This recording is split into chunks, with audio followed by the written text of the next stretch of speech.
some of the questions that make it easiest for you to run your business are the hardest to answer because it takes putting yourself in places you haven't been before.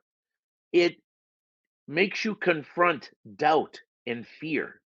One of the critical questions to ask yourself is, where are we going and why are we going there?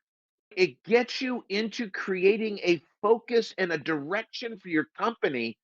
And instead of being combative, it becomes collaborative.